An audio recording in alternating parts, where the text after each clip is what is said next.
selamat pagi. Puji syukur marilah senantiasa kita panjatkan kehadirat Allah Subhanahu wa taala, Tuhan yang Maha Kuasa, di mana pada hari ini kita masih diberikan kesehatan, diberikan kesempatan sehingga kita bisa kembali melaksanakan segala rutinitas kita. Bapak Ibu yang saya hormati, hari ini saya melakukan satu aksi nyata dalam kegiatan atau program pendidikan guru penggerak yang saya ikuti. Aksi nyatanya ini adalah seperti yang kita lihat, menyebarkan pemahaman dan penerapan pengalaman budaya positif. Kira-kira apa dalam pikiran kita mengenai budaya positif? Contohnya, contoh budaya positif yang sering kita laksanakan, sering kita lakukan di dalam kelas ataupun di luar. Iya, betul sekali. Mungkin ada yang lain dari sebelah sini.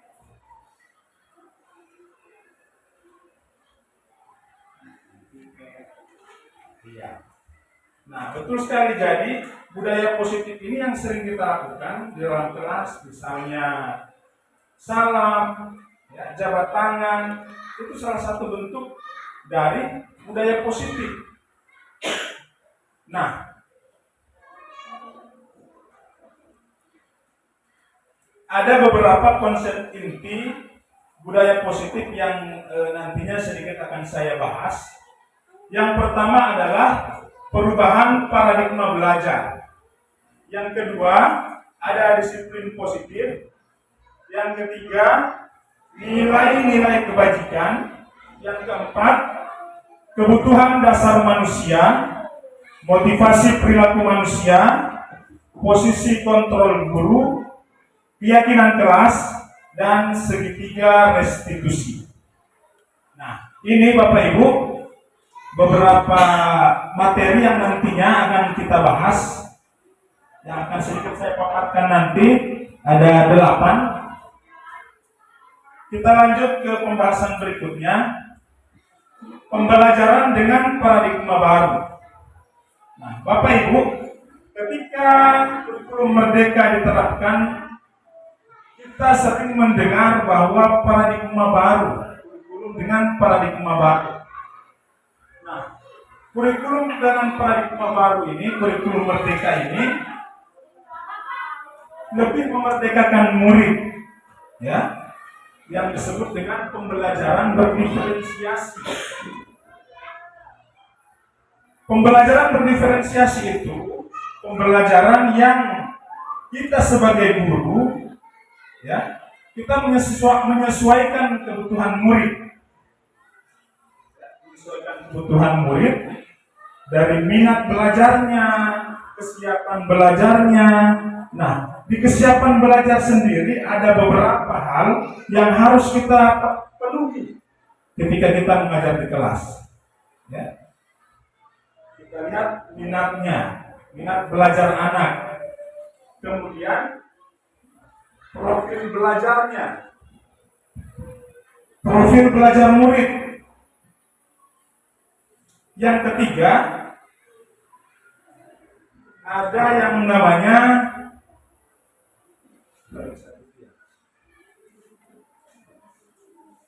minat, gaya belajar atau profil belajar dengan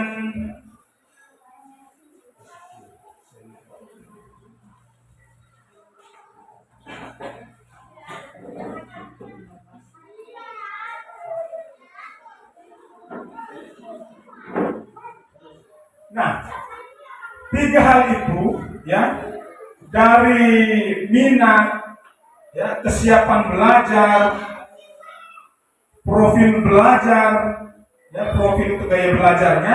Di gaya belajar itu ada beberapa juga yang kita lihat di situ, gaya belajar anak, ya. Ada apakah anak suka visual ya, visual,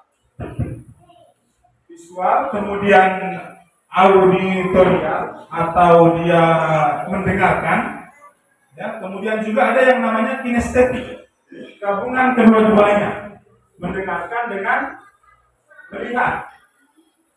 Nah, ketika kita dalam kelas tadi itu, anak-anak yang beragam itu kita harus penuhi gaya belajarnya, minat belajarnya, ya, terus kebutuhan belajarnya. Itu harus kita penuhi. Nah, di pembelajaran berdiferensiasi Bapak Ibu, ada juga yang kalau kita di kurikulum sebelumnya itu kita kenal dengan materi, ya, ini di kurikulum merdeka hanya sedikit penyebutannya itu ada sedikit, ya, namanya konten, ya, konten. Kalau kita mengenalnya itu materi, kalau di kurikulum merdeka itu konten. Nah, ada diferensiasi konten, ya, ada diferensiasi proses, ada juga diferensiasi produk. Nah, ketiga hal ini ketika kita mengajar juga harus semua, kalau kita semua ini kita lakukan semua, cuma namanya penyebutannya ini yang masih baru menurut kita.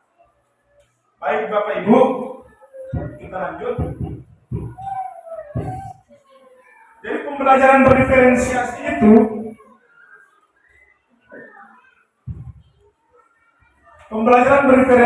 nantinya akan mengarahkan, mewujudkan murid menjadi profil pelajar Pancasila. Ya, di sini ada 6 profil pelajar Pancasila. Ya, yang pertama ada beriman, dan bertakwa kepada Tuhan Yang Maha Esa dan berakhlak mulia. Beriman dan bertakwa kepada Tuhan Yang Maha Esa dan berakhlak mulia. Nah, jadi anak-anak, murid-murid kita ini diarahkan untuk beriman. Ya, jadi semua kita pastinya, kita sebagai guru, kita sebagai orang tua, pasti mau anak kita itu mengerti akan agamanya masing-masing. Dan berakhlak mulia tentunya, ya, dari karakternya. Lanjut, profil yang kedua ada kebinekaan global. Ya, ada kebinekaan global. Tentunya anak-anak kita nantinya mengetahui, ya, bukan hanya di daerahnya. Oh, yang di daerah saya ternyata begini. Tapi tidak hanya sebatas di tempat tinggalnya, dia mengetahui secara keseluruhan. Nah, yang ketiga ada juga bergotong royong. Ini bergotong royong, apalagi kita yang di desa seperti ini, ya, ini masih kental, masih menjadi budaya lah di masyarakat kita. Lanjut, profil yang keempat, kreatif. Nah, kita arahkan anak-anak kita ini berpikirnya kreatif, tingkahnya itu pikirannya kreatif, ya. Kemudian ada yang selanjutnya bernalar kritis. Ya, bernalar kritis ini, Bapak Ibu, anak-anak itu ketika menerima informasi tidak langsung menerima begitu saja, namun dipikirkan, oh ternyata ini dia. Nah, yang terakhir ada mandiri. Nah, inilah profil pelajar Pancasila yang dicetuskan, ya, untuk anak-anak kita ke depannya menjadi generasi emas di masa yang akan datang. Baik, selanjutnya miskonsepsi tentang teori kontrol. Ya, di sini ada 4. Ya, ada 4 pembahasannya. Ilusi bahwa orang dewasa berhak memaksa. Jadi bagaimana pemahaman kita Bapak Ibu bahwa ilusi bahwa orang dewasa berhak memaksa? Ternyata, ya, itu hanya sebuah ilusi. Ketika kita memaksa orang lain, ya, misalnya saya memaksa bahwa ibu bapak harus begini. Tapi kalau itu tidak datang dari ibu bapak, ya, itu tidak akan ada namanya motivasi intrinsik, motivasi dari dalam diri. Jadi semua itu. Jadi tidak ilusinya bahwa orang dewasa berhak memaksa itu tidak betul. Ya. Selanjutnya, ilusi bahwa kritik dan membuat rasa bersalah mampu menguatkan karakter. Ini yang kita biasa lakukan, ya, membuat anak-anak kita merasa bersalah. Ya. Tidak usahlah kita dengan jumlah siswa yang banyak. Kita di rumah sebagai orang tua, ya, yang kita punya anak 1, 2, 3 orang. Ya. Sering kita membuat anak-anak kita merasa bersalah. Ketika misalnya dia memegang gelas minum, kemudian terjatuh, ada saja bahasa yang keluar, ya, ada saja bahasa yang keluar dari kita. Pasti anak-anak kita akan merasa bersalah di situ. Nah, bahwa di sini ilusi mengkritik dan membuat rasa bersalah itu tidak bagus. Ya. Selanjutnya, ilusi bahwa semua penguatan positif, efektif, dan bermanfaat. Nah, kira-kira ini bagaimana Bapak Ibu? Ilusi bahwa semua penguatan positif, efektif, dan bermanfaat. Kira-kira seperti apa ini Bapak Ibu?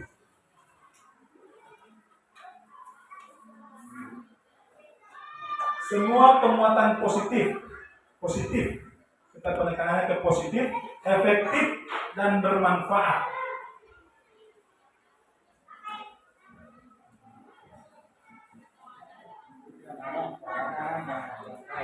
Ya, termasuk ya penguatan positif. Nah, baik Bapak Ibu, kita lanjut. Ilusi guru mengontrol murid. Ini yang sering kita lakukan, ya, saya sendiri. Ya. Ilusi guru mengontrol murid. Anak-anak, sekarang kamu harus belajar. Kamu harus belajar. Kalau tidak, maka begini. Nah, ini kita kontrol anak-anak kita. Ya. Tapi yang sesungguhnya bahwa segala sesuatu yang dilakukan oleh anak itu harus berasal dari dalam dirinya. Ya. Nah, ada anggapan bahwa ketika kita tidak kontrol dengan sesuatu yang keras misalnya, ya, bahwa anak-anak itu tidak akan mau sampai tidak mau berubah. Nah, ternyata itu menjadi miss, ya, bahwa kita tidak akan berdampak bagus ketika kita itu menjadi seorang yang mengontrol mereka dengan paksaan misalnya. Seperti itu. Baik Bapak Ibu, kita lanjut.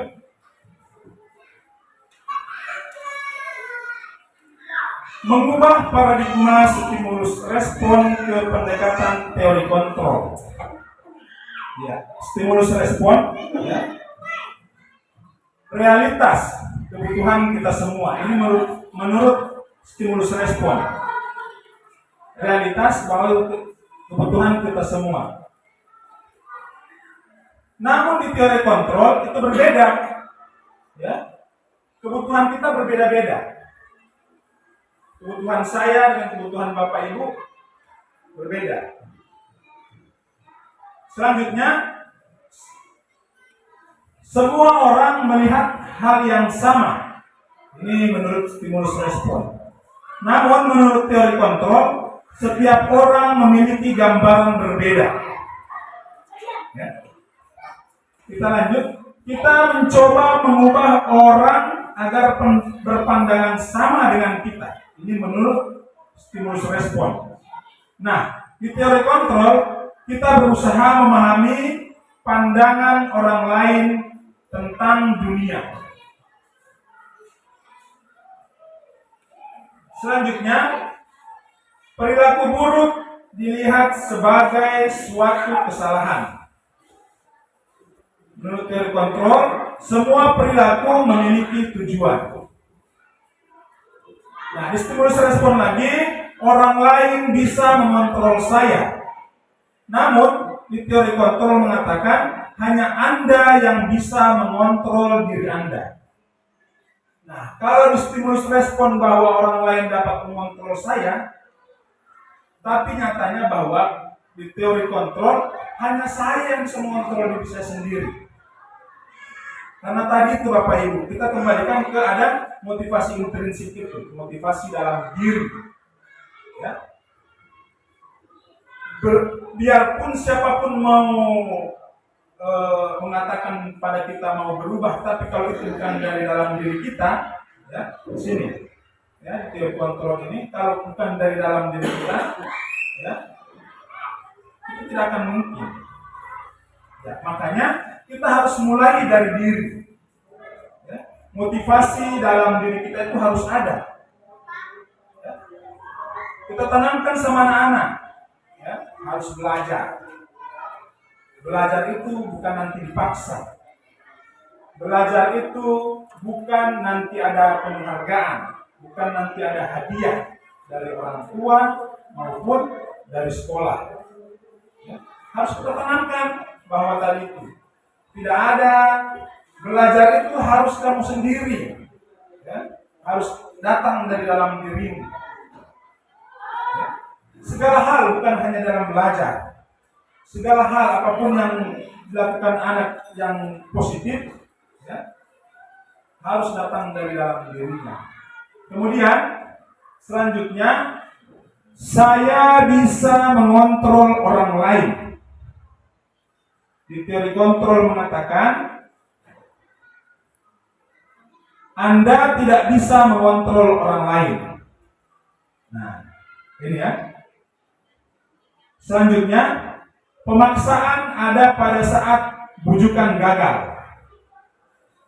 Di teori kontrol, kolaborasi dan konsensus menciptakan pilihan-pilihan baru. Apa maksudnya di stimulus respon? Pemaksaan ada pada saat bujukan gagal. Ya, biasanya ketika kita mengatakan sama anak kita begini, nah, ayo belajar. Dengan kata yang lemah lembut kita sampaikan bahwa belajar itu penting. Ayo nak belajar.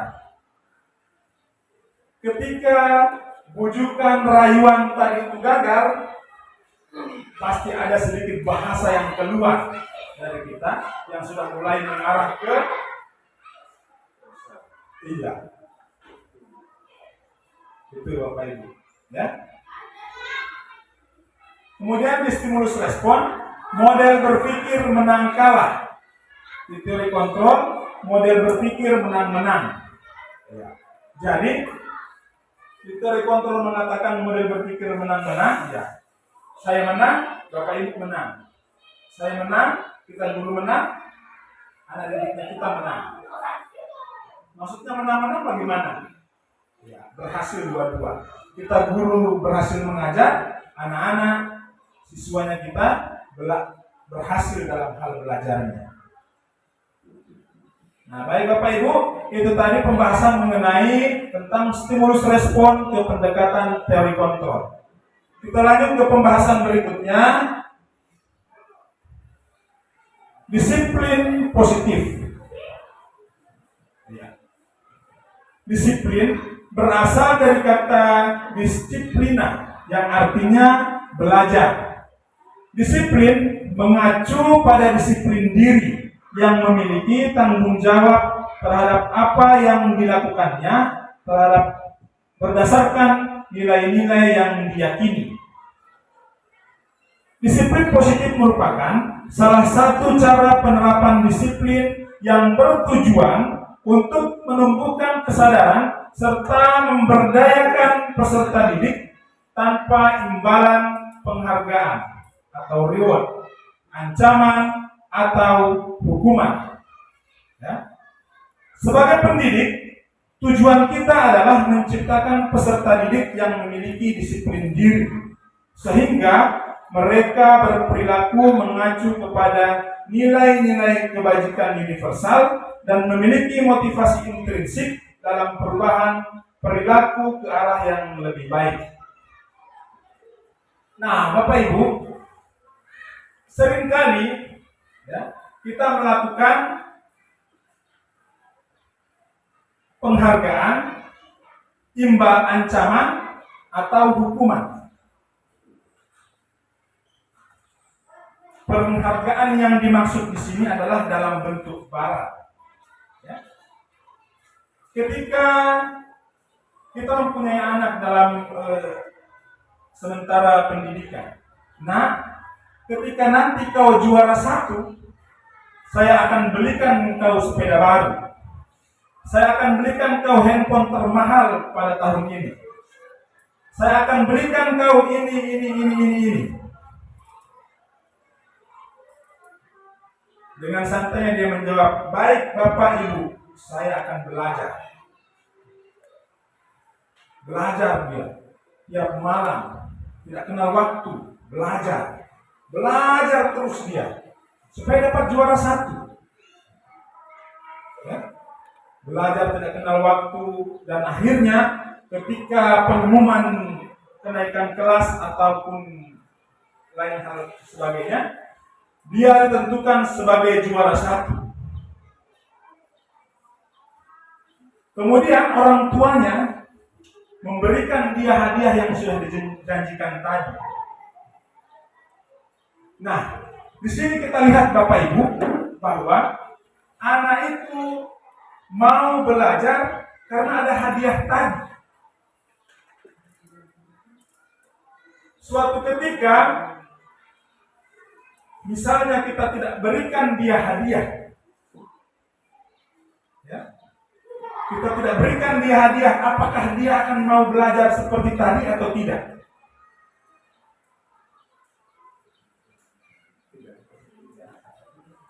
Iya. Iya. Nih, ini dalam bentuk penghargaan, tapi kita fokusnya ke barang. Ya. Kalau penghargaan, misalnya anak-anak kita berhasil dalam kelas, bagus sekali, mantap, jawabanmu betul. Kita acungi jempol, kita berikan tepuk tangan, kita berikan predikat bahwa dia misalnya anak yang sopan, anak yang disiplin. Nah, di penghargaan ini Bapak Ibu, nantinya ya, kita mulai berubah, kita mulai mengubah mindset atau cara berpikir kita bahwa ketika nanti kita di dalam kelas, kita hentikan sudah tingkatan juara 1, 2, 3. Karena sesungguhnya itu akan menyakitkan yang tidak dapat juara itu.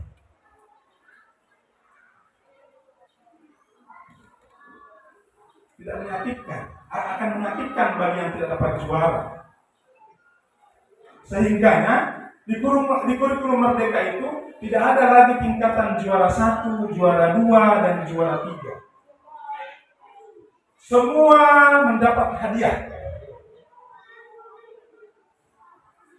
Dengan predikat misalnya Ibu Nurmi predikat ahli IT, kita berikan dia sekuntum bunga. Ibu Bunga predikat yang sangat memuaskan dalam hal apa misalnya, kita berikan juga dia sekuntum bunga. Tidak boleh kita bedakan hadiahnya. Tidak boleh kita bedakan hadiahnya Bapak Ibu. Harus kita samakan. Supaya tidak ada kecemburuan. Ya. Kita perhatikan, apalagi ada anak-anaknya kita yang tidak naik kelas. Ya. Ada anak-anak kita yang tidak naik kelas. Pasti rasa bersedih mereka itu. Ada yang menangis lah. Ya. Namun biasa dengan santainya kita mengatakan, siapa suruh kamu tidak belajar? Nah, sekarang kita rubah cara berpikirnya kita itu, Bapak Ibu. Ya, kita tiadakan penghargaan-penghargaan yang membedakan 1, 2, 3. Ya. Kita kemas penghargaan itu dalam bentuk yang sama dan semua siswa kita harus dapat.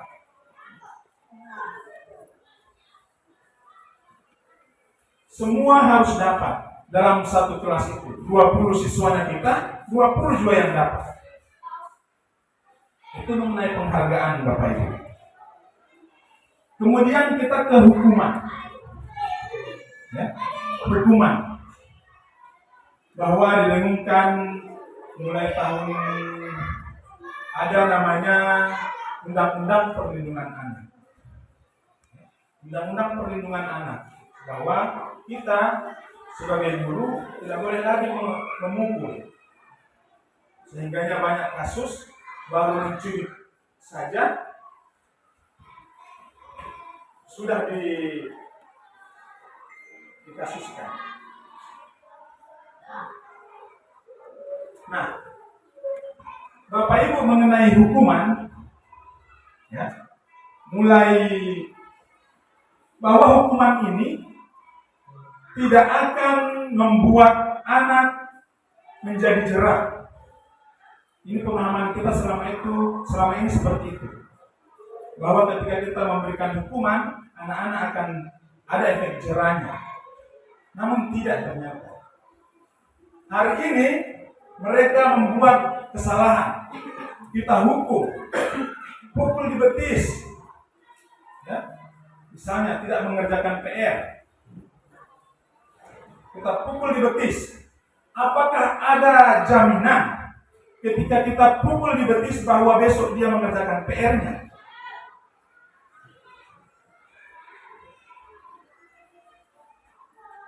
Bapak Ibu, adakah jaminan?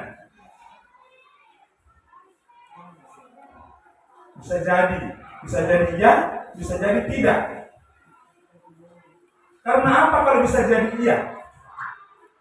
Karena takut dipukul. Kalau saya tidak kerja PR, saya nanti dipukul. Nanti saya dihukum.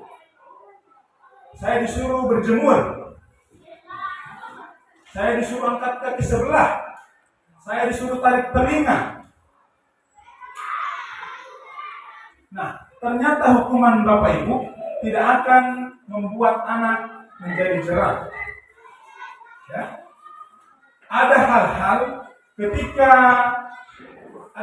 yang kita bisa lakukan sebagai seorang guru ketika anak-anak kita itu membuat satu kesalahan atau melanggar peraturan keyakinan yang sudah kita sepakati bersama-sama. Ya. Nanti di pembahasan berikutnya ada namanya segitiga restitusi.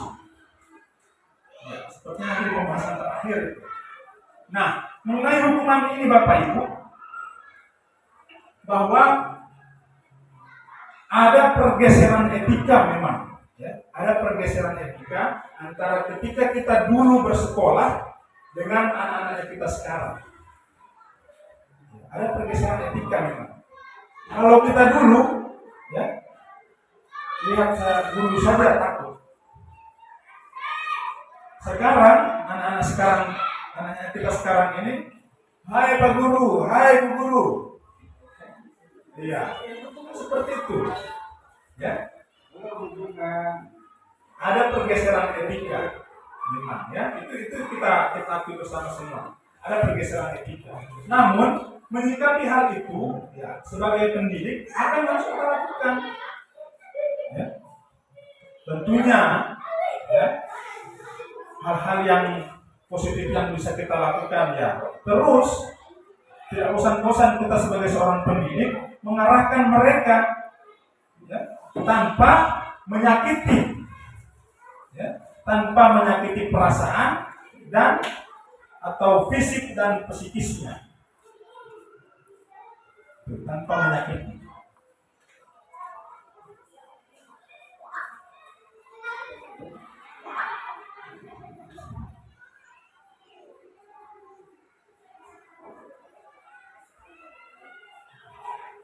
Baik, Bapak Ibu, kita lanjut. Ada nilai-nilai kebajikan. Nilai kebajikan itu adalah nilai yang disepakati bersama, lepas dari suku bangsa, agama, bahasa, maupun latar belakangnya.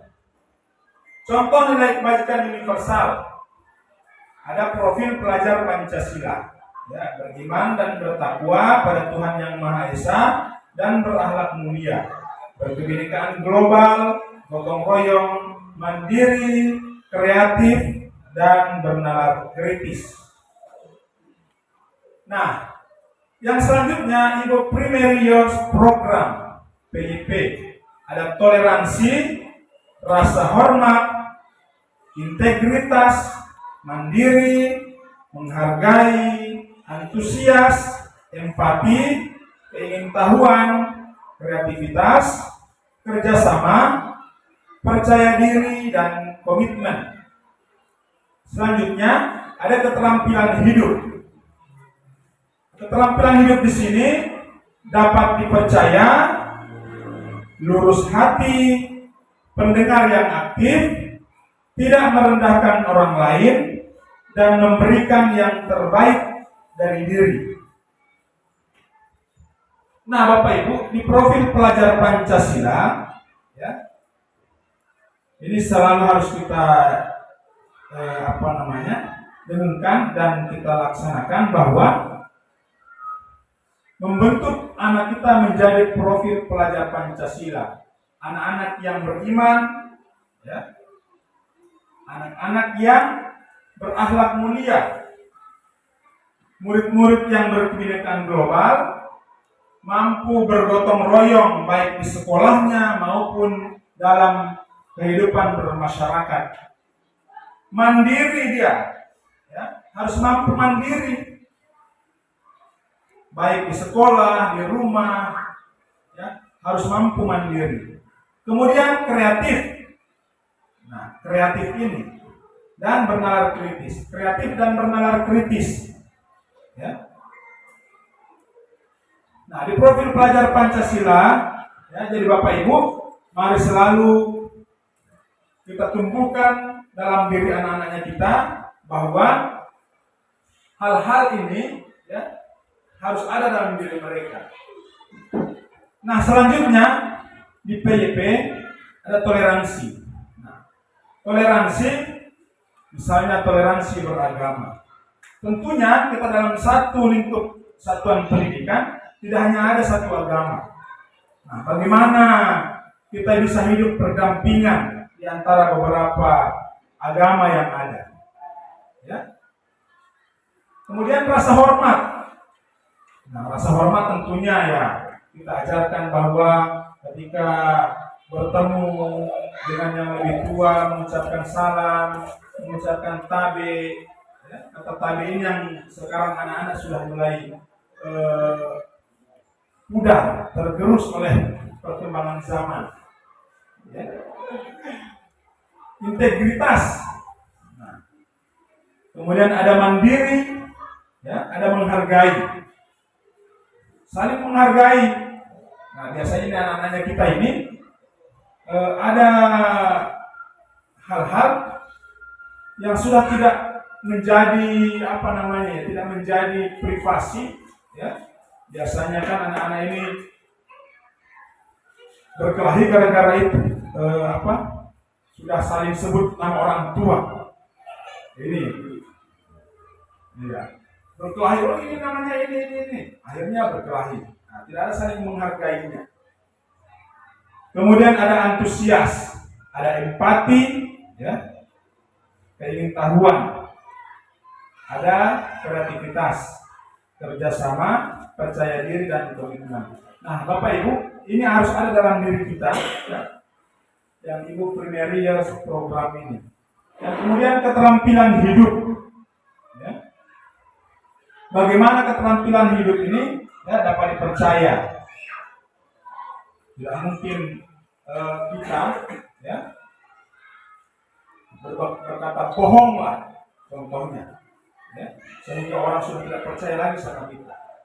kita ke sana kemarin nyebar hoax misalnya, ya. Nah di sini lurus hati, pendengar yang aktif. Nah, apa maksud pendengar yang aktif?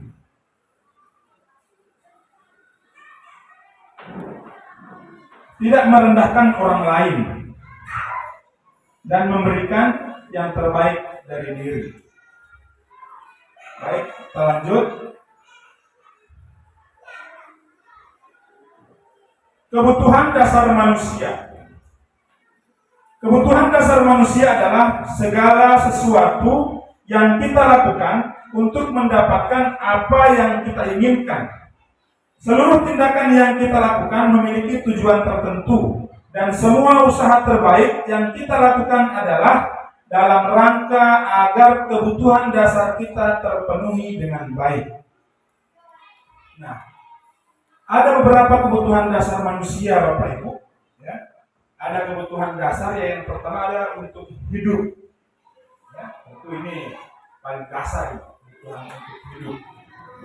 Nah, bagaimana untuk memenuhinya? Ya, kita bekerja.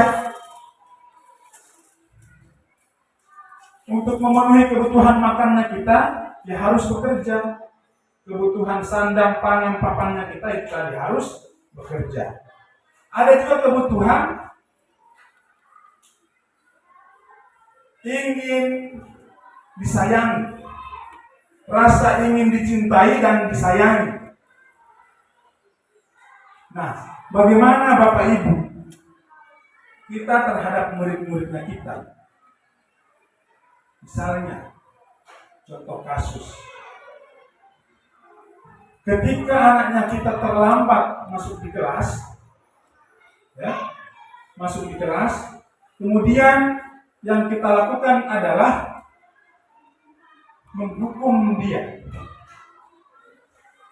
Kita hukum. Misalnya hukumannya jemur di lapangan menghadap matahari, hormat menghadap matahari. Apa korelasi antara terlambat dengan berjemur? Apa hubungannya? Apa hubungan antara terlambat dengan menjemur anak-anak? Bisa jadi Bapak Ibu, ketika anak-anaknya kita terlambat, bahwa mereka sebenarnya membutuhkan kasih sayang. Kasih sayang dari orang tuanya, kasih sayang dari kita sebagai gurunya. Nah, bagaimana kita menyikapi hal itu? Nanti pembahasan berikutnya akan ada bagaimana posisi kontrol yang bisa kita lakukan dalam segitiga restitusi. Baik Bapak Ibu, kita lanjut. 5 kebutuhan dasar manusia. Ya, tadi itu. Bertahan hidup, kasih sayang dan merasa diterima, ada penguasaan, ada kebebasan, ada juga kesenangan. Ya. Kebutuhan bertahan hidup, ya, makanan, pakaian, tempat tinggal, keamanan, kesehatan. Ini kebutuhan untuk hidup, bertahan hidup, ya. Tentunya tadi ini, ya, untuk memenuhinya kita harus bekerja. Tidak boleh kita berpangku tangan. Kebutuhan kasih sayang dan rasa diterima. Rasa diterima, dipedulikan, berbagi, kerjasama, menjadi bagian dalam kelompok. Nah, biasanya kan anaknya kita dalam kelas, ketika kita membagi mereka dalam kelompok dalam proses pembelajaran, biasanya ada yang, Pak Guru, Ibu Guru, saya tidak mau kelompok dengan itu. Iya, sering terjadi yang seperti itu. Nah, tinggal kita, ya, sebagai guru bagaimana memahamkan mereka bahwa harus saling ada menghargai, ada toleransi tadi itu. Nah, kemudian ada yang ketiga, penguasaan. Di penguasaan ini ada harga diri, keinginan untuk dianggap memimpin, berprestasi, diakui, didengar. Yang pertama ada harga diri. Ya. Bagaimana kita menjaga harga dirinya kita sebagai seorang pendidik. Ya, tentunya. Kemudian keinginan untuk dianggap. Ya, keinginan untuk dianggap bahwa saya lo ada di sini. Ya, ya kalau moto saya Bapak Ibu, saya mengatakan begini bahwa saya itu harus patut diperhitungkan. Saya moto itu seperti itu. Saya ada dan patut diperhitungkan. Nah, kemudian memimpin. Nah, bagaimana kita memimpin? Baik, memimpin diri kita sendiri dan menjadi pemimpin bagi orang lain. Dan kemudian berprestasi. Nah, kebutuhan penguasaan ini ketika kita berprestasi, ya, ada rasa, ya, bahwa saya harus diberikan sesuatu yang membuat saya merasa bangga. Ini dalam hal penguasaan, ya, berprestasi tadi itu. Dan kemudian diakui, didengar. Ya. Kemudian selanjutnya kebebasan. Di kebebasan ini ada mandiri, memiliki pilihan, mencoba hal baru, mampu mengendalikan arah dirinya. Ya. Mandiri. Saya bisa menentukan bahwa saya harus begini. Saya bebas menentukan pilihan saya. Ya. Kemudian selanjutnya mencoba hal baru. Ya. Misalnya ketika ada hal-hal yang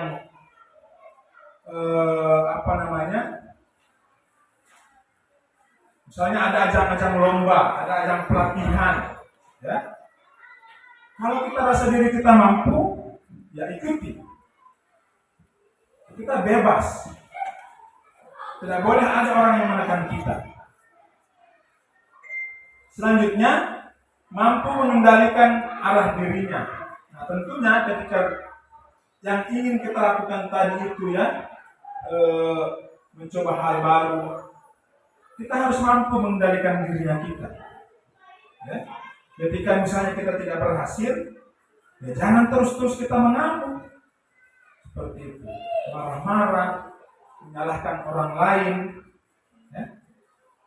Yang terakhir, kesenangan, bermain, humor, antusiasme, tertawa.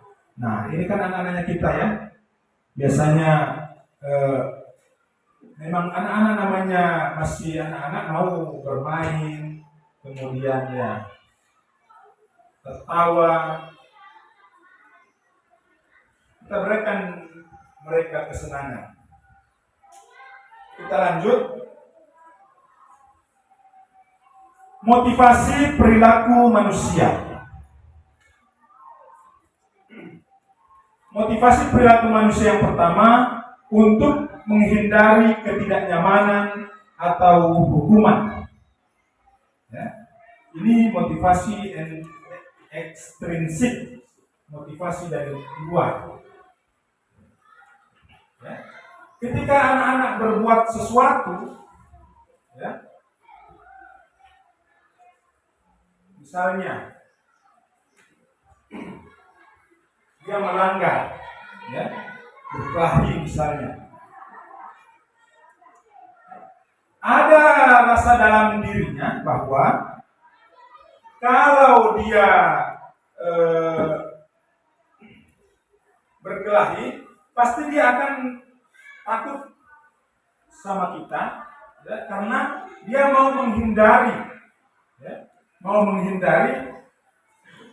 apa yang akan kita lakukan kepada dirinya. Nah, di sini untuk menghindari ketidaknyamanan atau hukuman. Ini motivasi intrinsik, bukan dari dalam dirinya anak-anak. Ya. Saya tidak boleh berkelahi. Ya, karena itu tidak boleh, tidak bagus. Nah, kalau itu yang begitu seperti itu ada dalam dirinya, ada dalam diri kita. Ya, saya tidak boleh bermalas-malasan. Saya harus belajar. Itu motivasi intrinsik. Kemudian ada juga untuk mendapatkan imbalan atau penghargaan dari orang lain. Nah, tadi itu Bapak Ibu, ya. Ketika kita menjanjikan, ya, ketika akan ada hadiah bahwa baru anak-anak mau belajar, ya, itu sesungguhnya motivasi dari luar, sehingga dia mau belajar. Dan yang seharusnya motivasi itu harus dari dalam diri, motivasi intrinsik, motivasi dalam diri. Nah ini, untuk menjadi orang yang mereka inginkan dan menghargai diri sendiri dengan nilai-nilai yang mereka percaya. Motivasi intrinsik.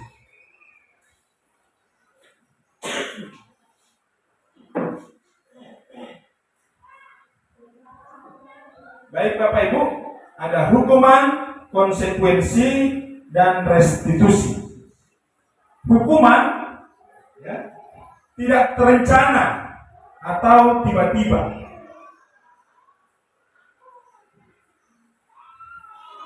Hukuman itu tidak terencana atau tiba-tiba. Contoh kasus, ketika anak-anak kita manjat di pohon jambu, ya, sini kamu, Pak, pukul betisnya. Pernahkah kita merencanakan itu? Tidak kan? Itu tidak terencana atau tiba-tiba. Ketika anak membuat kesalahan, itu datang langsung tiba-tiba itu. Itu hukuman. Murid tidak tahu apa yang akan terjadi atau tidak dilibatkan. Ini dalam hal peraturan, ya, anak-anak tidak dilibatkan, sehingganya terjadi hukuman atau terjadi tindakan satu arah, ya, kita kepada anak didiknya kita. Seperti tadi itu, sini kamu, kenapa kamu manjat-manjat pohon? Pak, pukul betis. Itu tidak terencana, datang secara tiba-tiba ketika anak membuat kesalahan. Bersifat satu arah, berupa hukuman fisik atau psikis. Ya, memukul, kan fisik. Ya. Contoh kasus sekarang Bapak Ibu yang sedang ditangani oleh aparat desa di Kukubuka.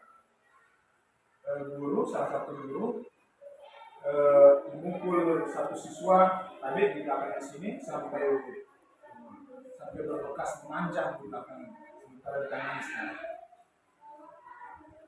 Nah, Bapak Ibu, hukuman ini dapat berupa fisik ketika kita memukul, kemudian psikisnya ketika kita membuat pernyataan-pernyataan yang menyakitkan perasaan. Bagaimana dengan konsekuensi? Konsekuensi terencana, disepakati sesuai peraturan. Misalnya dalam kelas, silakan kerjakan tugas ini. Jika sampai istirahat kalian tidak selesaikan, maka akan ada hukuman yang akan kalian dapatkan. Ya, ini disepakati. Berbeda dengan hukuman tadi, dengan konsekuensi. Nah, tiba saatnya istirahat, anak-anak didiknya kita belum selesai mengerjakan tugasnya, dan kemudian kita berikan konsekuensinya bahwa kamu harus tinggal dalam kelas mengerjakan tugasmu sampai selesai. 30 menit kemudian belum selesai juga. Di satu sisi kita sudah menghilangkan kemerdekaan anak-anak untuk istirahat. Dengan tadi memberikan satu konsekuensi, menahan mereka untuk istirahat.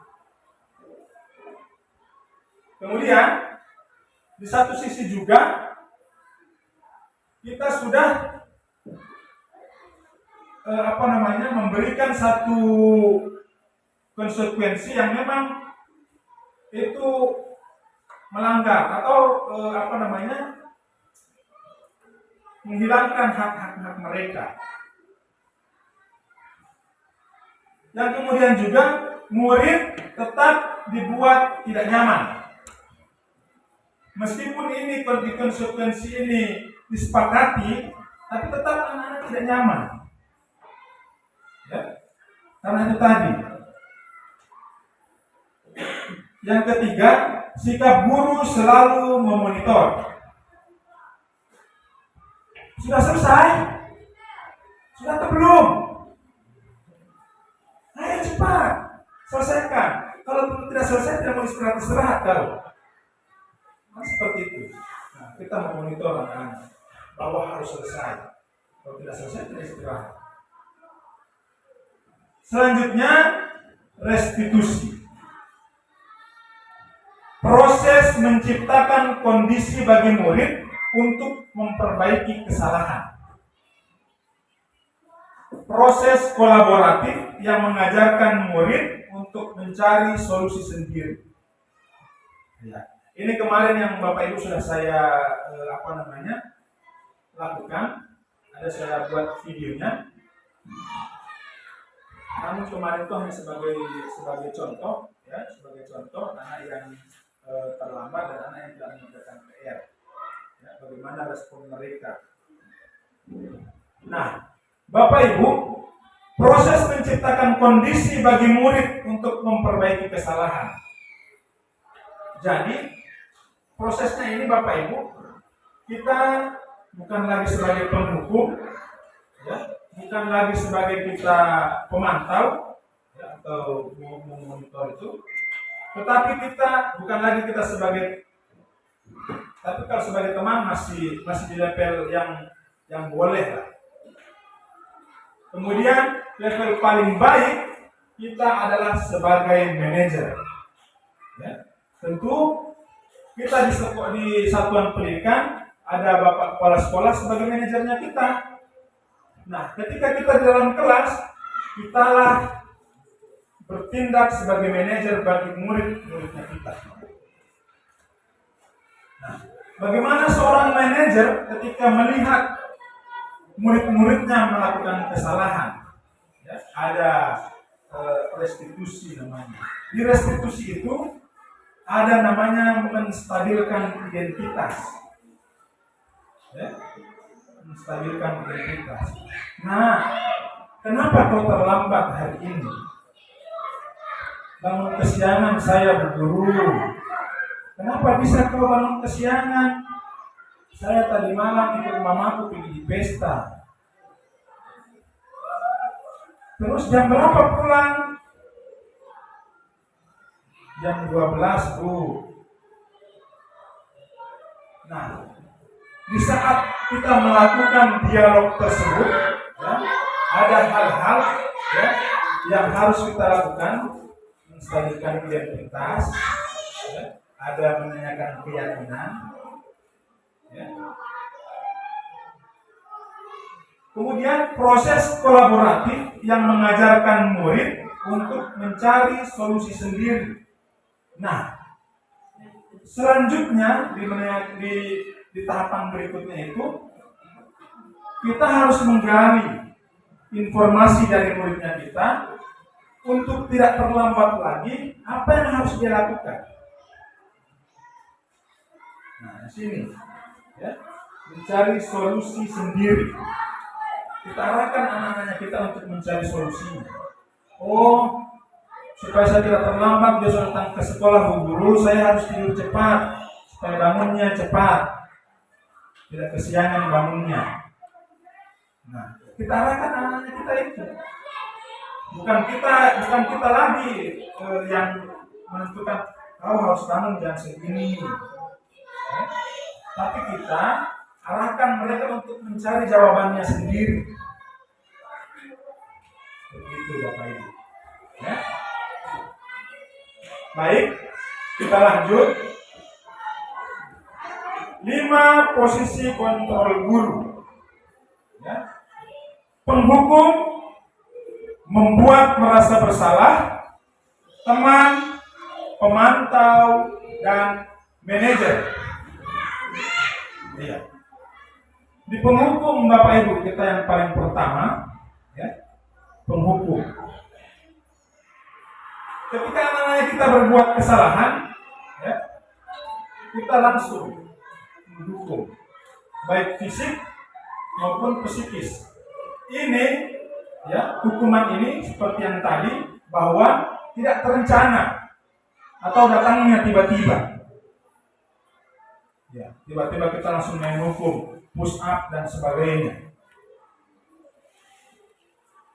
Membuat merasa bersalah. Kalau kamu besok terlambat lagi, dan selanjutnya. Kemudian sebagai teman, sebagai pemantau, ya, sebagai pemantau. Bagaimana toh kamu ini? Tiap hari di Bapak Ibu perhatikan tidak mengerjakan PR terus. Nah, itu sebagai pemantau contohnya. Saya rasa Bapak Ibu sudah paham untuk contoh-contoh 5 posisi kontrol ini. Selanjutnya kita ke teman. Nah, ya, teman. Kita sebagai teman bagi murid-muridnya kita. Teman yang dimaksud di sini, ya, bukan kita berteman kemudian bergandengan tangan, jalan sama-sama, bukan seperti itu. Ya, memposisikan diri kita sebagai teman pada anak-anak kita. Namun di sini di 5 posisi kontrol itu, ya, ada bahasa-bahasa yang memposisikan sebagai teman. Misalnya begini, ayolah, jangan dulu terlambat. Ya, kalau kamu terlambat terus nanti Bapak Ibu tidak akan berikan ini. Atau yang lain-lainnya. Dengan kalimat-kalimat yang lain. Nah, yang selanjutnya sebagai manajer. Tadi ya, jadi sebagai manajer ini kita harus mampu, anak-anaknya kita itu harus mampu mencari solusi sendiri atas tindakan yang dia lakukan. Misalnya, kita menjat pohon, kita panggil, kita berikan dia pemahaman, kemudian suruh cari sendiri jawabannya. Bagaimana kalau ketika kamu manjat, kemudian kamu jatuh, ya, ya. Tapi tidak sebagai penghukum, ya. Tidak sebagai penghukum, tidak sebagai pembuat merasa bersalah, tidak sebagai pemantau. Ya. Posisi 2 ini, ya, masih namun inilah yang seharusnya kita sebagai seorang pendidik kita lakukan pada anak-anak kita sebagai manajer. Kita stop kekerasan baik fisik maupun psikis pada anak didiknya kita. Contoh penerapan posisi kontrol guru.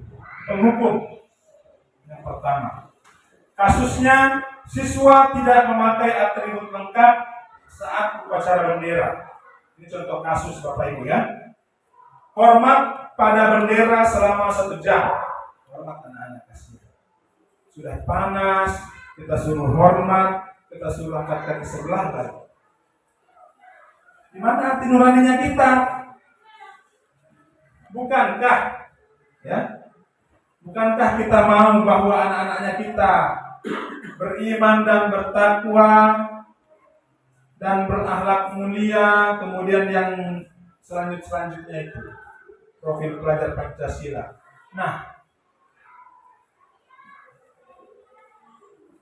di sini sebagai penghukum hormat pada bendera yang tadi, bahwa ini tidak terencana, ya. tidak terencana. Dan kemudian pembuat merasa bersalah. Berapa kali Bapak Ibu harus memberitahu kamu selalu saja mengecewakan Bapak Ibu. Itu contohnya. Kita lanjut Bapak Ibu. Sebagai teman, ayo dong ikuti aturan sekolah, tolong bantu Bapak Ibu ya. Sekali ini, ya sudah tidak apa-apa, lain kali jangan sampai berbuat seperti ini lagi ya. Ini sebagai teman. Sebagai pemantau, kamu sudah melanggar peraturan sekolah, kamu tahu konsekuensinya. Setelah upacara, kamu beli atributnya dan jangan diulangi lagi. Yang terakhir, sebagai manajer, apakah kamu tahu kesalahanmu? Kira-kira bagaimana kamu memperbaiki kesalahanmu? Nah, di sini kita gali, ya. Kita arahkan anak-anak untuk mencari jawabannya sendiri atas tindakan yang dia lakukan.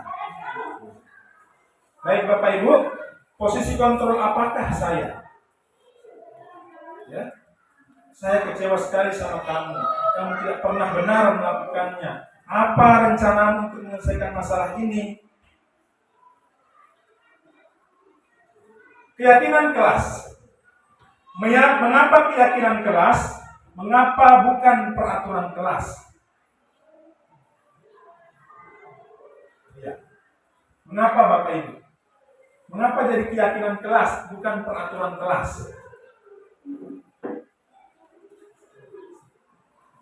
Iya. Keyakinan kelas. Kalau peraturan kelas jelas ada hukumannya. Iya. Kalau melanggar. Iya. Kalau keyakinan kelas tidak mengatur. Oke, bagus sekali. Iya, kesepakatan. Bagaimana kalau kesepakatan? Sepakat kita. Jadi Bapak Ibu, mengapa keyakinan kelas bukan kesepakatan, bukan peraturan? Ya. Jadi dalam keyakinan kelas, kita semua warga kelas, semua warga sekolah, ya, harus menyepakati beberapa hal yang menjadi peraturannya kita, ya, yang menjadi hal-hal yang harus kita patuhi bersama. Ya. Keyakinan kelas itu,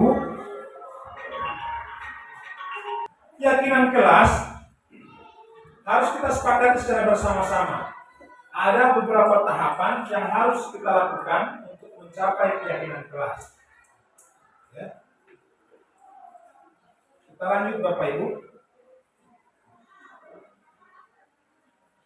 Nah, pembentukan keyakinan kelas bersifat abstrak, berupa pernyataan universal, dibuat dalam pernyataan positif, sedikit saja agar mudah diingat, sesuai dengan kondisi kelas dan sekolah sehingga mudah diterapkan. Semua warga sekolah atau warga kelas dilibatkan saat membuat keyakinan kelas. Jadi Bapak Ibu, keyakinan kelas itu semua harus terlibat. Keyakinan sekolah atau kelas semua harus terlibat. Tanpa hanya kita yang membuat sebagai seorang guru bahwa saya maunya anak saya seperti ini. Tapi tidak seperti itu. Ya. Biasanya saya kemarin membuat keyakinan kelas, saya berikan anak-anak sticky note ya, untuk menuliskan apa yang menjadi peraturan kelas. Ya, apa yang menjadi peraturan kelas. Nah, dari peraturan kelas tadi ada beberapa tahapan yang harus dilalui sehingga terbentuklah keyakinan kelas.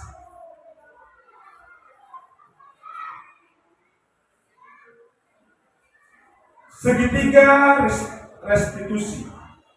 Ya, ada tahapan segitiga restitusi. Yang pertama, menstabilkan identitas, validasi tindakan yang salah, kemudian menanyakan keyakinan.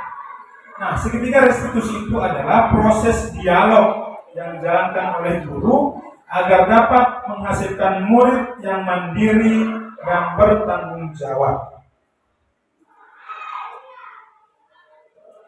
Di melestarikan identitas Bapak Ibu, berdasarkan prinsip membuat kesalahan adalah bagian dari proses pembelajaran.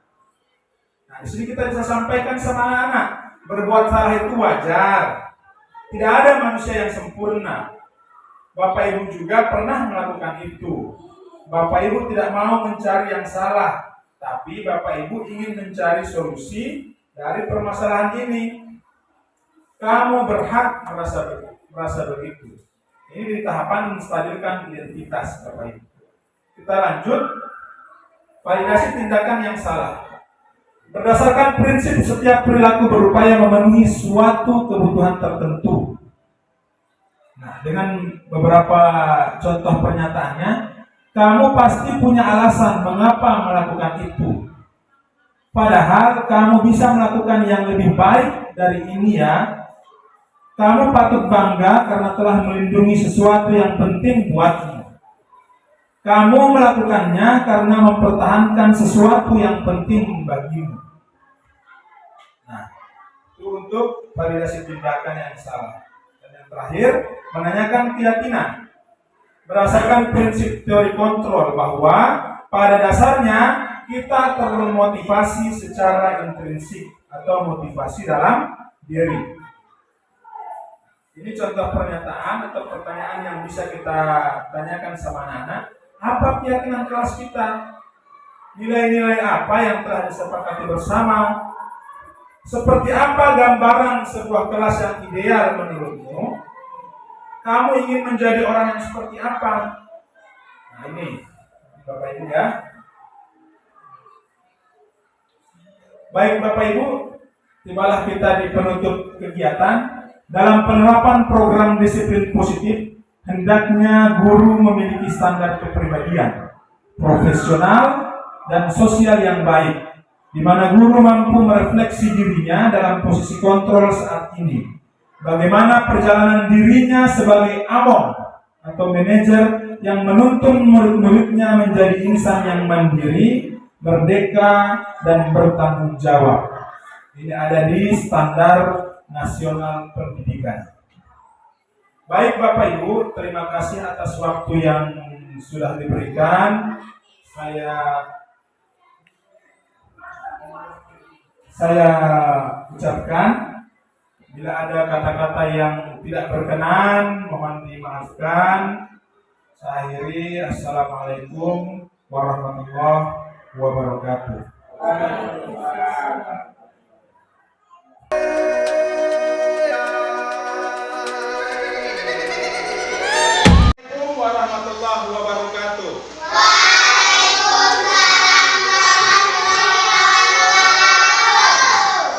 Baik anak-anak sekalian, hari ini kita akan membuat keyakinan kelas ya, yang harus kita patuhi bersama-sama. Ya, jadi keyakinan kelas ini bukan hanya kalian yang patuhi, tapi Pak Guru juga. Ya, nanti kita patuhi bersama-sama apa yang menjadi keyakinan kelasnya kita. Baik anak sekalian, hari ini Pak Guru sudah membagikan kertas tip note pada kalian.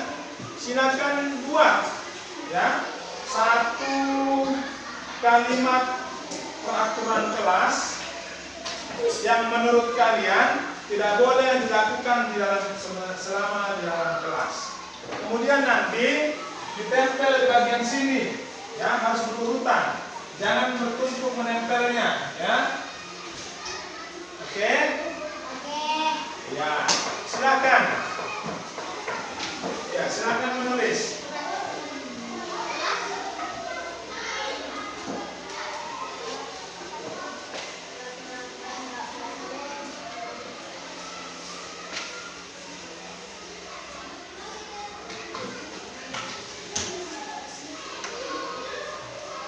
Ya, silakan menulis kemudian ditempel di depan ya.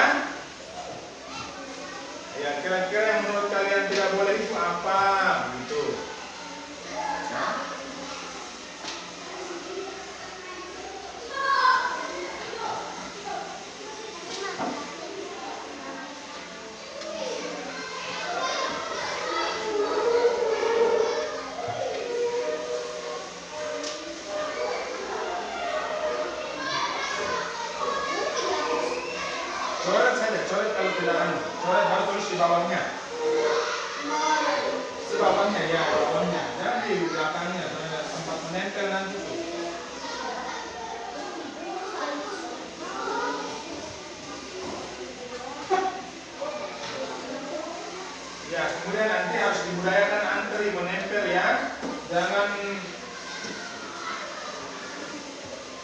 berebutan.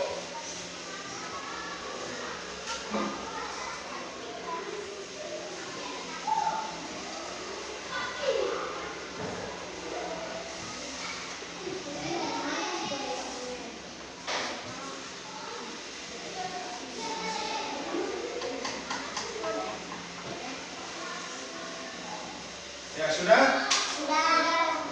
Yang sudah silakan ditempel saja.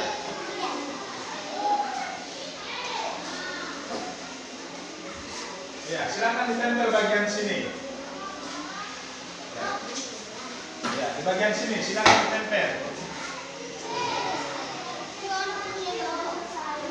Ya, ditempel yang lain. Oke.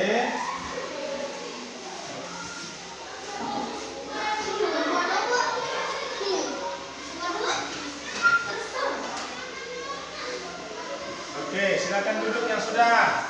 Ayo. Satu saja dulu, satu.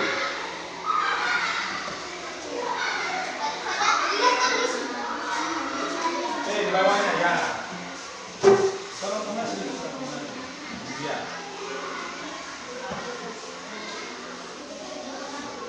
Baik, ya terus.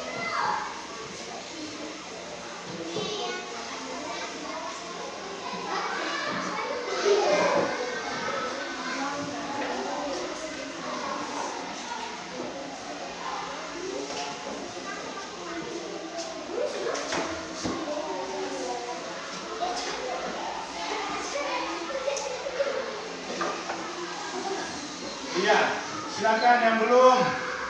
Ini belum, biar satu. Tuliskan ya, tuliskan kalau tidak tempel. Ini belum. Tuliskan.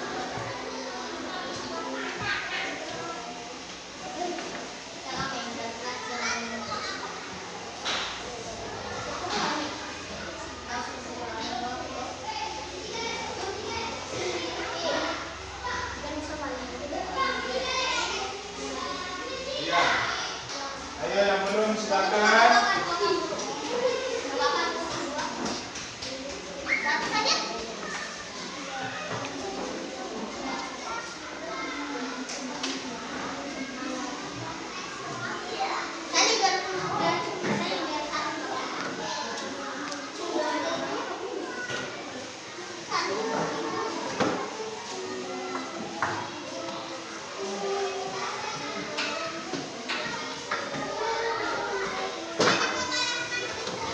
Ya, bagaimana sudah? Ada yang belum?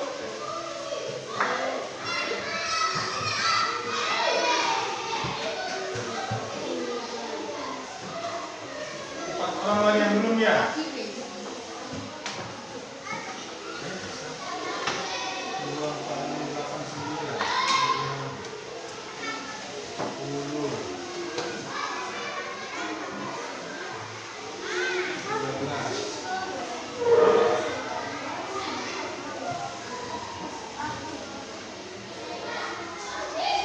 Duduk, teman. Video ini, video. Ayo, buka teman.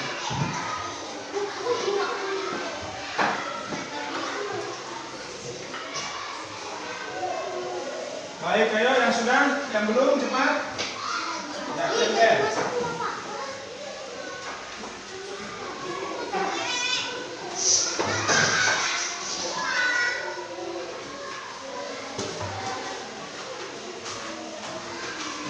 Ya.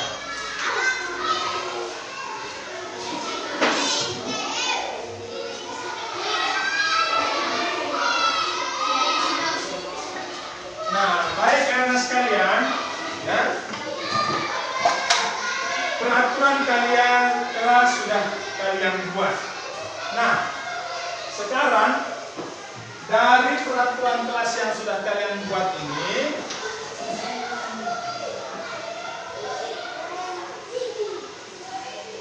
akan kita ubah kalimatnya, ya, yang tadinya menggunakan kalimat negatif menjadi kalimat positif, ya. Namun sebelum itu lagi, ini sudah tersedia 4 tempat untuk menempel, ya.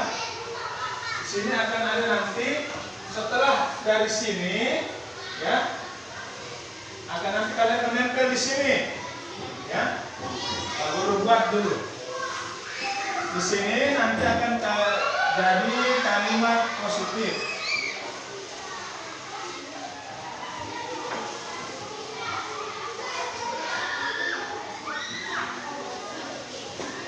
Di sini ada namanya tabel Y.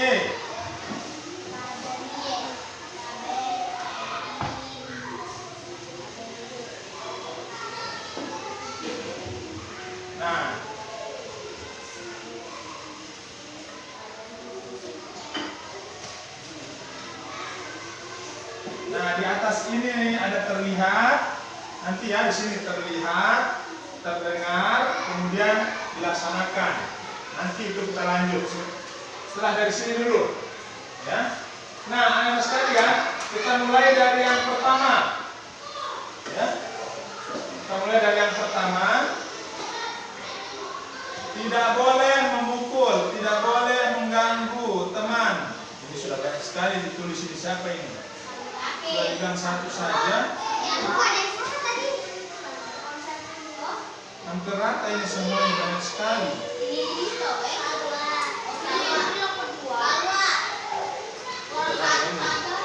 Kemarin ini 1, 2, 3. Cuma 3 yang 1. 4 orang. Baik, tidak apa-apa, ya. Kita ambil satu saja. Yang pertama, tidak boleh memukul teman.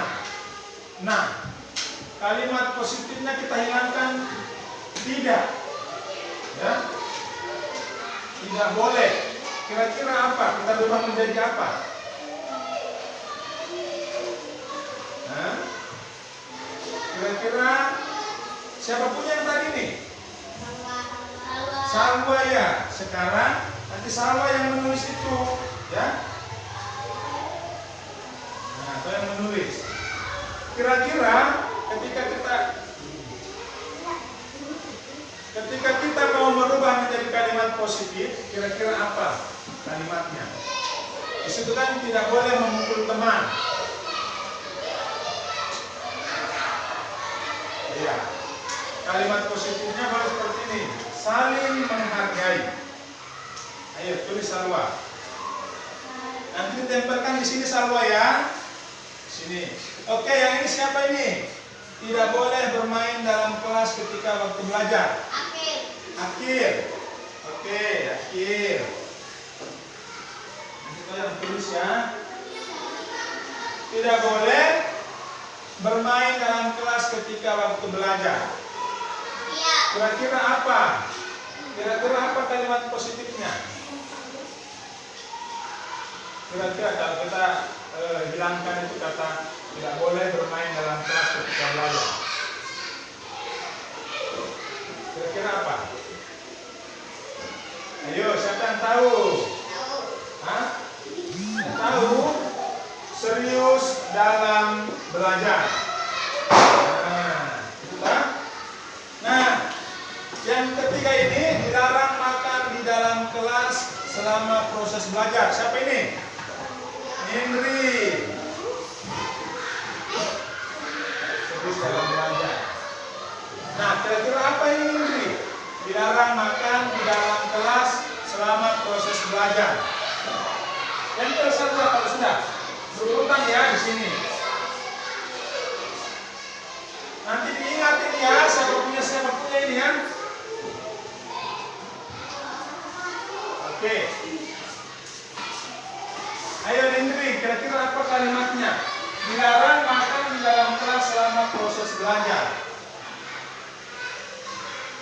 Kita rubah ini dari kalimat negatif menjadi kalimat positif. Kira-kira apa kalimatnya? Siapa yang bisa bantu Indri?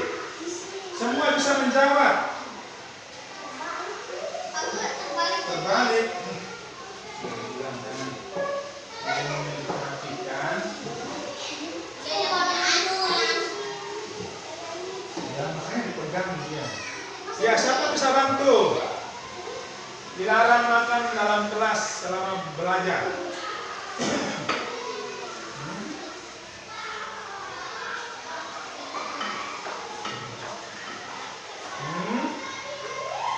Kira-kira apa?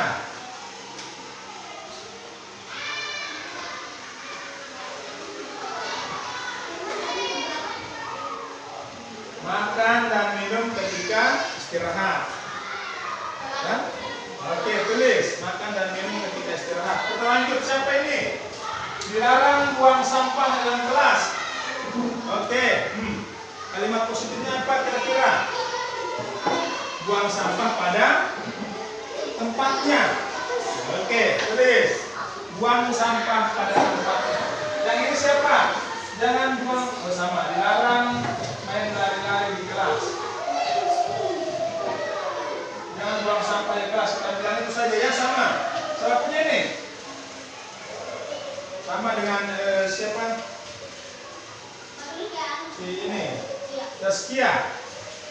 Buang sampah pada tempatnya. Selanjutnya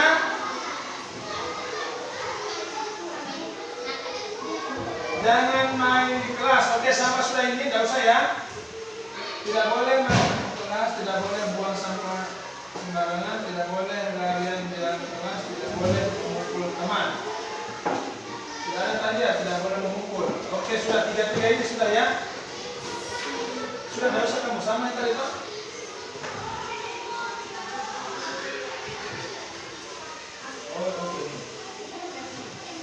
Tidak boleh bermain di kelas, sama tidak boleh gara-gara teman. Oke, sudah itu dari di atas.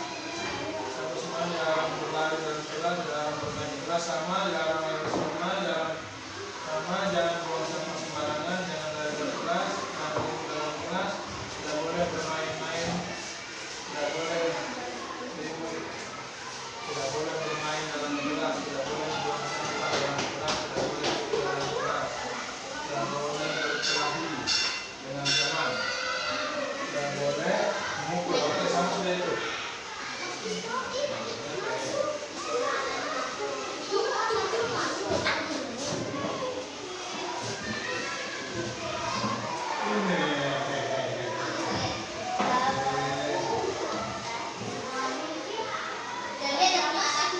Iya, kalau dulu perhatikan tidak ada yang seperti itu sana, belajar dengan sungguh-sungguh, datang tepat waktu,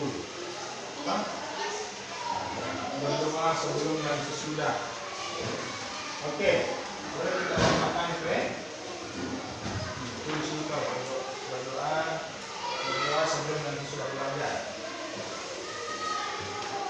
Kalau boleh, apa tadi ini?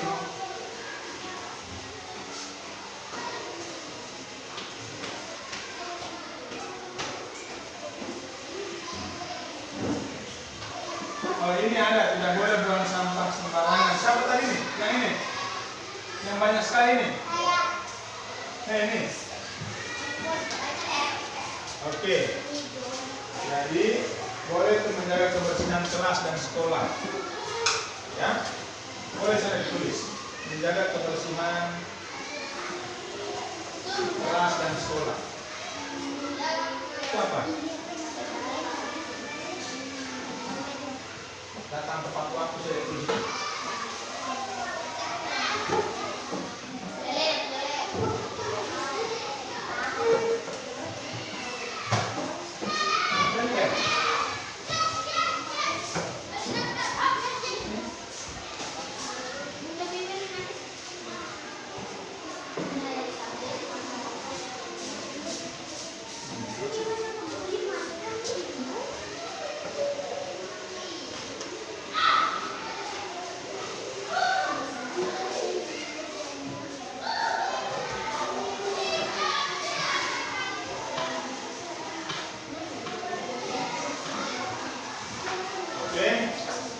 Lagi baru kita ke sini ya, tabel Y namanya. Jadi di tabel Y ini nanti kalian akan menuliskan ya, misalnya saling menghargai Ya, saling menghargai itu kalau terlihat itu bagaimana dia bentuknya? Saling menghargai. Coba contohnya apa? Saling menolong teman. Saling tolong menolong. Nanti ditulis di sini, ya. Nah, oke. Teman. Membantu orang tua. Siapa yang mau membantu Pak Guru menuliskan di sini di tabelnya ini? Oke, silakan. Nah, kamu tulis saling menghargai. Contohnya akan terlihat itu seperti apa tadi, ya. Nah, kemudian serius dalam belajar. Apa kira-kira?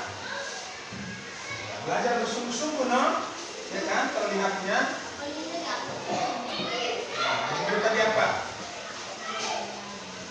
Ya. Kemudian yang ketiga ini ada makan saat istirahat. Ya, makan di luar kelas. Tulis. Makan di luar kelas.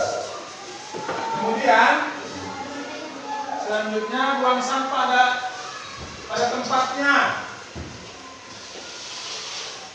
Nah, buang sampah di luar, di tong sampah begitu saja. Ya, terlihatnya. Kemudian berdoa sebelum belajar. Terlihatnya ya berdoa. Berdoa, tulis berdoa. Kemudian menjaga kebersihan kelas. Nah, menyapu. Ya, menyapu dalam kelas. Tempel di sini. Ya. Tempelnya di bawahnya begini. Susun.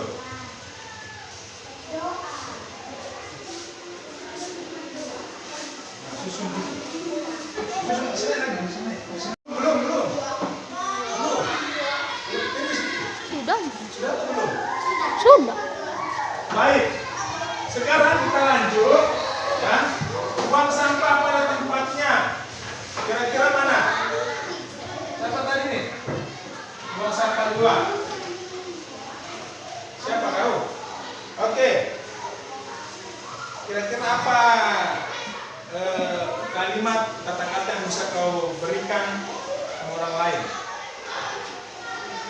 Hei teman-teman, buang sampah itu di tong sampah. Sini. Ya. Tempel di bawahnya sini. Ya.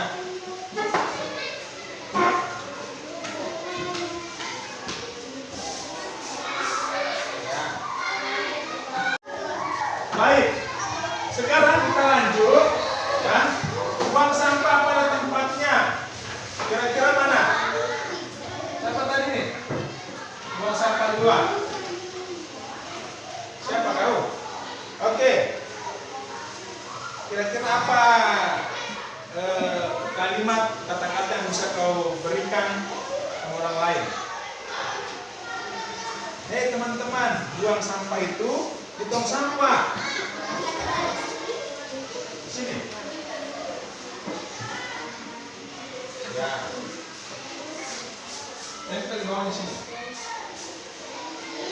Ya.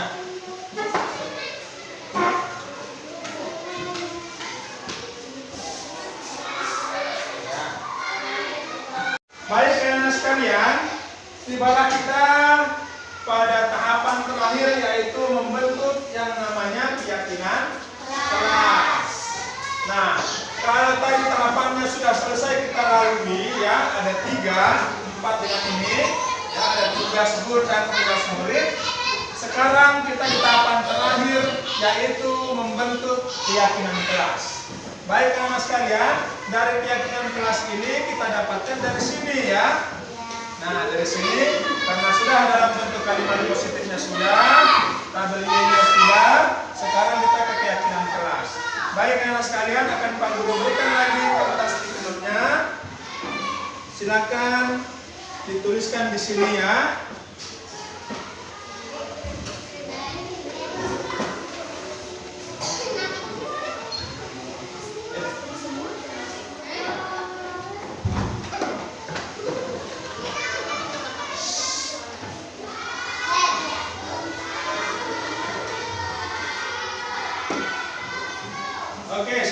tuliskan. Kalian mana kok punya anak? Oh, di sini lagi ada. Sini lagi. Sudah, video Sini satu kamu lagi. dua-duanya ada di buku, tulis saja. Iya, silakan dituliskan ya dalam bentuk keyakinan kelas. Yang pertama ini ada tadi belajar sungguh-sungguh. Kemudian, nah, di belajar sungguh-sungguh ini bahwa kami meyakini bahwa dengan belajar bersungguh-sungguh kami akan menjadi pintar. Nah, ini keyakinan kelas yang kita bentuk. Tulis dong. Iya.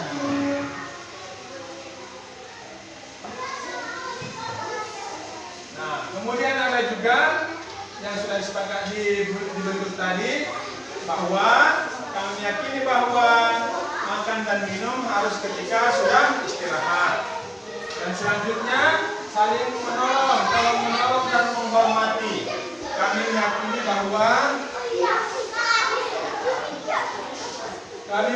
bahwa kami harus saling tolong menolong. Dan ada juga yang sudah dibentuk ini, ya, buang sampah. Kami meyakini bahwa kebersihan adalah tanggung jawab bersama. Nah, baik, yang sudah silakan ditempelkan di sini.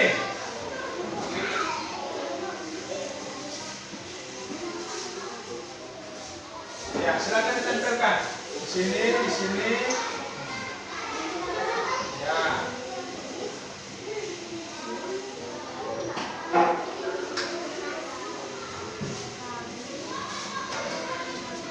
Oke.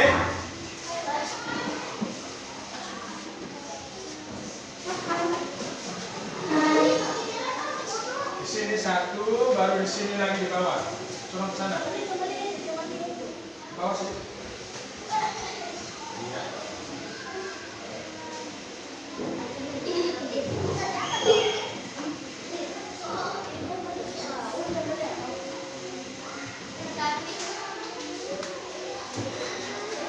Ayo Ali, sudah Ali?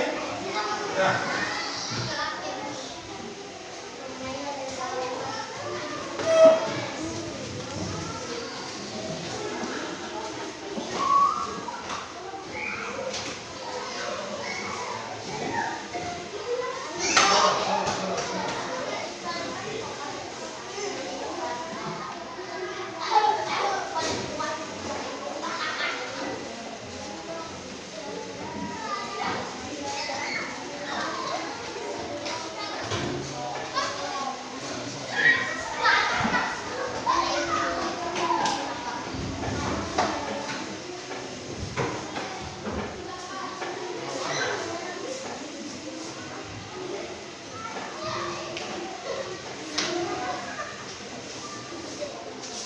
Baik anak sekalian, ya, kita sudah membentuk keyakinan kelas kita. Jadi bagi bacakan satu kali lagi supaya didengar ya. Yang pertama, kami meyakini bahwa kami harus bersikap jujur, saling menolong, menghormati dan menyayangi. Yang kedua, kami meyakini bahwa makan dan minum ketika jam istirahat. Yang ketiga, kami meyakini bahwa menjaga kebersihan kelas dan sekolah merupakan tanggung jawab bersama.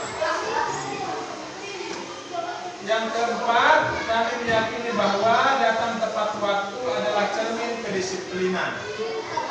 Yang kelima, kami meyakini bahwa kami harus berdoa sebelum dan sesudah belajar. Yang keenam, kami meyakini bahwa kebersihan tanggung jawab bersama. Yang terakhir, kami meyakini bahwa dengan belajar sungguh-sungguh kami akan menjadi pintar. Baik anak-anak sekalian, nah inilah keyakinan kelas yang kita sepakati bersama-sama hari ini. Jadi ada tadi sudah tugas guru, tugas murid. Jadi semua kita harus menjalankan apa yang sudah kita sepakati ini. Bisa semua? Bisa. Baik. Sekarang Pak Guru minta perwakilan masing-masing kelompok untuk merefleksi kegiatan kita hari ini. Apa itu merefleksi? Memberikan tanggapan. Bagaimana perasaan kalian? Ya? Bagaimana perasaan kalian? Sekarang silakan mulai dari kelompok 1.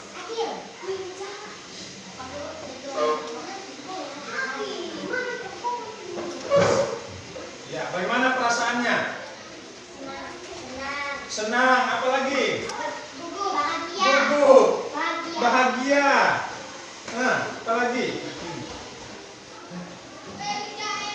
Apa lagi perasaannya?